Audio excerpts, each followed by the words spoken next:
In today's lecture, we are going to discuss topics related to load factor, then selection of bearing from manufacturer's catalog, and designation of rolling contact bearing. In previous lecture, we have studied equivalent dynamic load. Okay, we calculated the value of P, which is equal to X into V Fr plus Y Fa.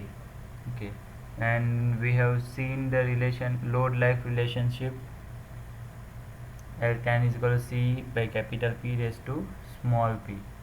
Okay, so in today's lecture we will start with load factor.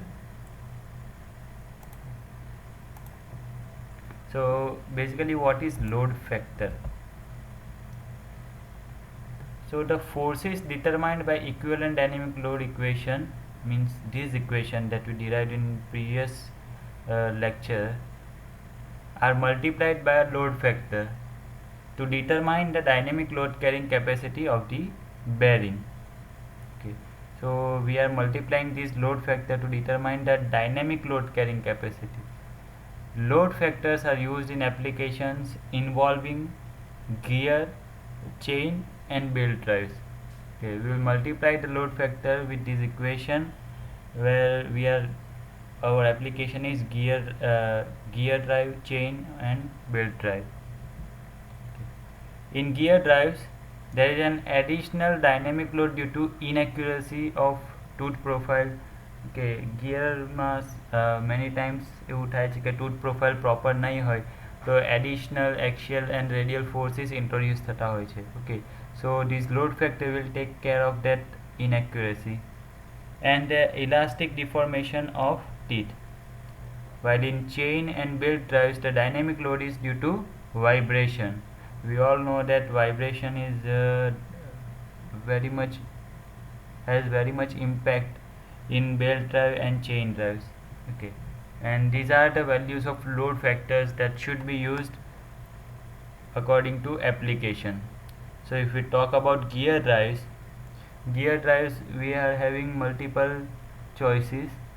If the gear drives are used where rotating machines free from impact like electric motors and turbo compressors, then value of load factor is 1.2 to 1.4. While in case of reciprocating machines like internal combustion engines and compressor, the value of load factor is 1.4 to 1.7. And impact machines like hammer mills, the value of load factor is 2.5 to 3.5. Okay, we are using gear drive in these cases. Now if you use belt drives, our application involves belt drive, then if we use V belt, then the load factor is 2. Single ply leather belt, then load factor is 3, and double ply leather belt, load factor is 3.5. We can see over here that for V belt we are required, the value of load factor is comparatively lower, because in V belt the vibration will be much lower as compared to these leather belts, single ply and double ply leather belts. In case of chain drives, the load factor is 1.5. Okay, so these factors are required to be multiplied with this equivalent dynamic load to actually simulate the dynamic load effect. Okay. Next topic is selection of bearing from manufacturer's catalog. Okay, so how a bearing for particular application is selected. Okay, so first we will go through the steps for selecting the bearing. Okay, the basic procedure for selection of bearing from manufacturer's catalog consists of following steps. First, calculate the radial and axial forces acting on the bearing and determine the diameter of shaft where the bearing is to be fitted. Okay, our first step is to determine radial and axial forces. આપણું જે bearing છે તેની ઉપર કેટલો radial અને axial force લાગશે અને જે શાફ્ટ ઇન્સર્ટ થવાનો છે બેરિંગમાં એ શાફ્ટનો ડાયામીટર કેટલો હશે તે ફર્સ્ટ સ્ટેપ છે આપણો કેલ્ક્યુલેટ કરવાનો. Then second, select the type of bearing for the given application. Okay, for particular application we are required to select a particular type of bearing. For example, if the loads are higher and radial load are acting, then we should select roller bearings. If the loads are low and radial load is acting, then we have to select ball bearing. If the loads are in axial direction, major load is in axial direction, then we have to select thrust bearing. If load is acting at an angle, then we have to use taper bearing, likewise so on. So according to application, we have to determine what bearing I want to select for this application. Then after selecting the bearing, determine the values of x and y. Okay, this x and y comes into picture in equivalent dynamic load equation. Okay, so next step is to select the value of x and y, the radial and thrust factors from manufacturer's catalog.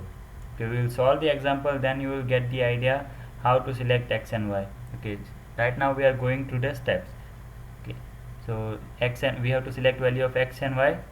Okay, the value of x and y factors for single row deep groove ball bearings are given in table. I will show you the table. The values depends upon two ratios. This value of x and y depends upon these two ratios, Fa by Fr, where Fa is axial load, Fr is thrust radial load, and Fa by C0, where C0 is static load capacity. Okay, we have studied this, what is static load capacity and how to calculate it. The selection of the bearing is therefore done by trial and error. Okay, you have to do trial and error for selecting the bearing. The static and dynamic load capacities of deep groove ball bearings will also be provided in the table. Okay, to begin with, a bearing of light series must be selected. Okay, as it is stated that it should be done in the manner of trial and error.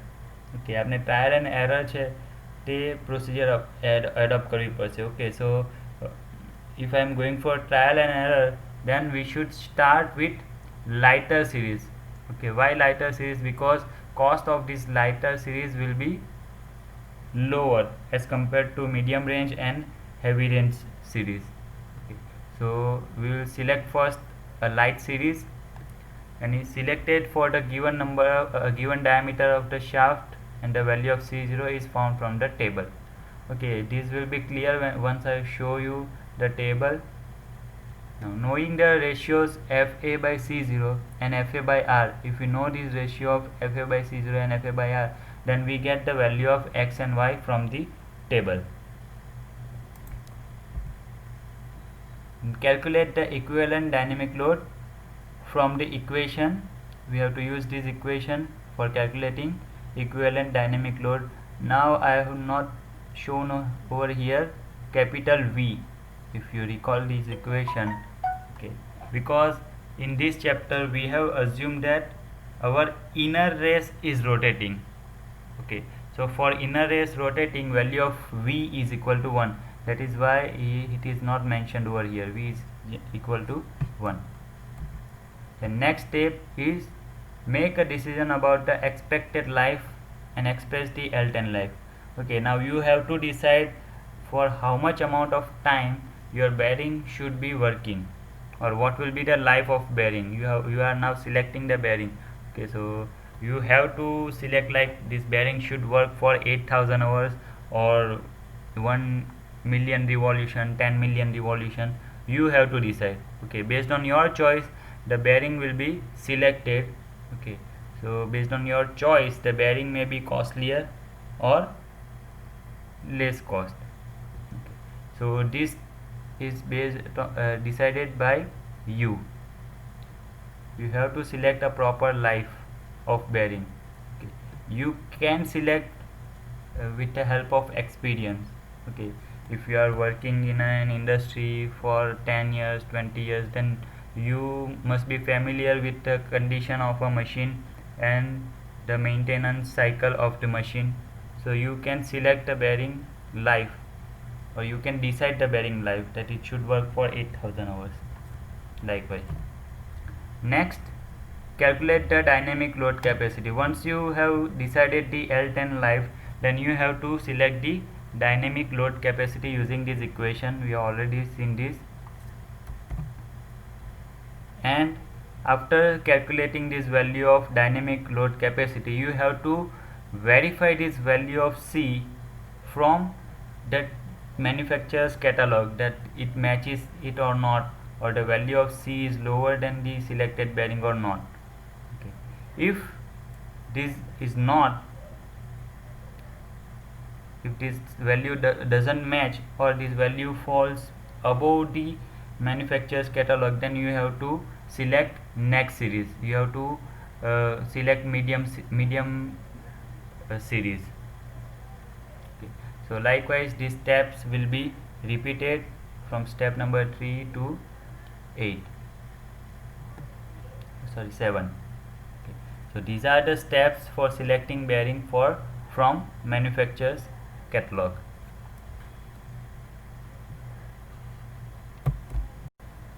Okay, so I'm showing you the table of which contains the values of x, y, and dynamic load carrying capacity and static load carrying capacity. Okay, this is design of machine element book by V.V. Bhandari. Okay, so the value of x and y factors are selected from this table. Okay, I've shown that this value depends upon the ratio FA by C0 and FA by R. And this small e is generally not much important. You have to focus on this value only. Okay, we will solve the example, then you will get more idea how to select it. Okay, this table contains this FA by R ratio, which is less than or equal to and greater than E, and here the value of x and y are given. You have to select among these values. Okay. And on right side you can see the dimensions and static and dynamic load capacity of single row deep groove ball bearing. I am showing this for single row deep groove ball bearing. If you change the type of bearing, then this data will be different. I am showing this for single row deep groove ball bearing. Okay. So in this, small d is inner diameter of the bearing, capital D is outer diameter of the bearing, and capital B is the axial width of the bearing. Okay. Okay, from table you can see that for different inner diameters we are having multiple options of outer diameter and width. You can see here for 12 mm inner diameter we are having this much choice of outer diameter and width. Okay, so for every inner diameter we are having 4 to 5 choices. Okay, so we have to make the choice from this catalog. Okay.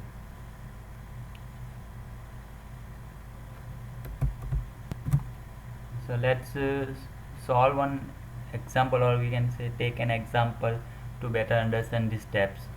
Okay, suppose it is required to select a single row deep groove ball bearing for a shaft that is 75 mm in diameter and which rotates at 125 rpm. The bearing is subjected to a radial load of 21 kN and there is no thrust load, only radial load is acting, thrust load is 0, and the type of bearing is single row deep groove ball bearing. The expected life of bearing is 10,000 hours. Okay, so we are given the expected life of bearing. So now we are required to make the choice for bearing.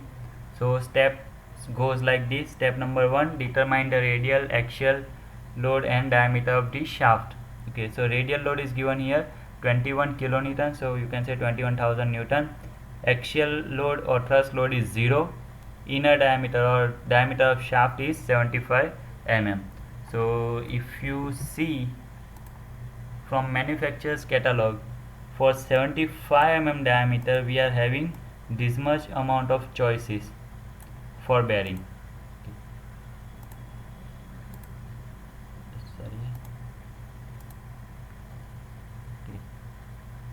So type of bearing is single row deep groove ball bearing. And step number 3, since there is no axial load is 0, so our equivalent dynamic load P will be equal to Fr. Okay. So L10 life Okay, after deriving the value of P, we are required to calculate the L10 life. Okay, so L10 life, we are given here L10H, which is equal to 10,000 hours. Okay, so from that we are calculating the L10 in million revolutions. So after this value of L10 and P, we are required to calculate the dynamic load, or you can say dynamic load capacity. Okay, so dynamic load capacity comes out to be 88560.43 Newton. Okay, so from table, for 75 mm bore diameter, we are having these four choices.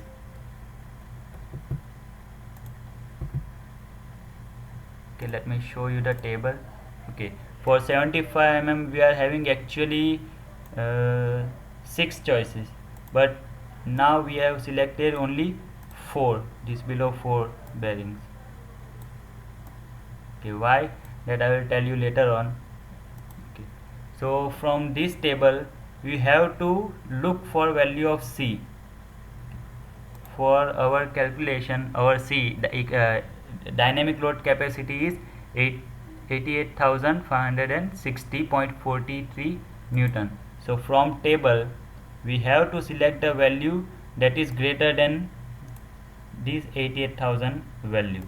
Okay, so the second choice is having 66,30,300, and for this 6315 bearing we are having 1,12,000 capacity. Okay, so we will select this number, bearing number 6315. Okay, this 6315 is generally bearing designation that I will explain you. Okay, so our dynamic load carrying capacity that we calculated is 88,560. So we have to select a value greater than this. Okay, so we will select this third choice. Therefore the bearing number 6315 is selected for the above application.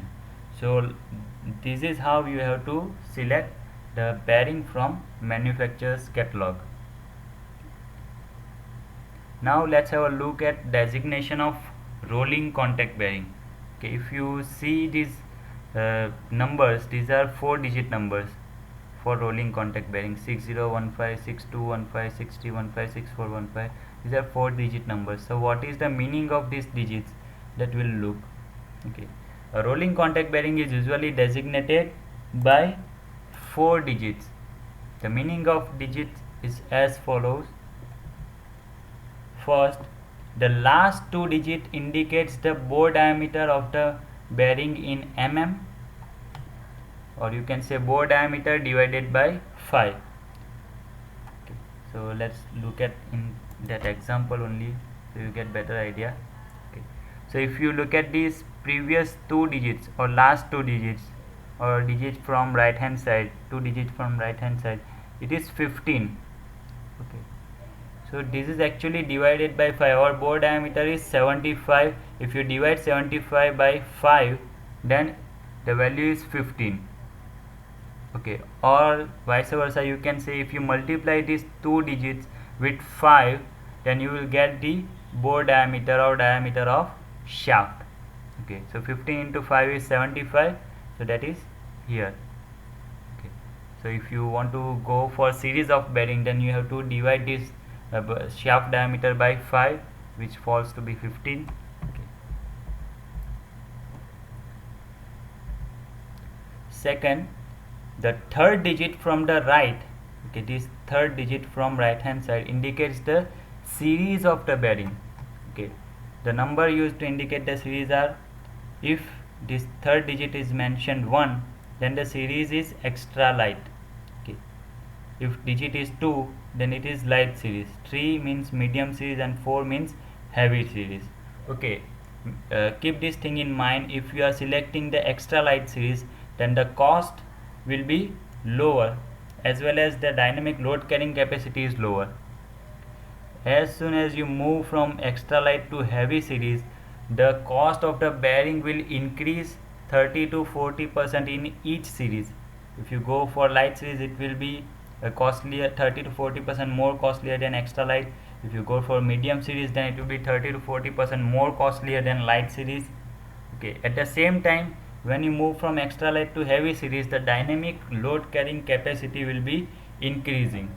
Okay, so you have to balance between cost and dynamic load carrying capacity. Okay, so for example, X307 indicates the medium series. Okay, 3 means here medium series, and the fourth digit and sometimes fifth digit. Okay, generally 4 digits are enough, but sometimes there are 5 digits. Okay, so the fourth digit from right specifies the type of rolling contact bearing. Okay, rolling contact માં પણ ઘણા બધા type આવે છે, ball bearing, roller bearing. Okay, ball bearing માં પણ single row, deep groove, double row, એટલે ઘણા type આવતા હોય છે. Okay, so for generally the digit 6 indicates deep groove ball bearing. Okay, the fourth digit from right is 6, then it indicates the deep groove ball bearing. Okay, so in previous example we have selected the bearings which are having this fourth digit as 6 because we are looking for single row deep groove ball bearing. Okay, so that is why we have dropped these above two choices for this rolling contact bearing, because the four digit, if you look at, this is 10 and 61, so we are looking for single row deep groove ball bearing. That is why we have selected these four choices. Okay, so this is how the bearings are designated.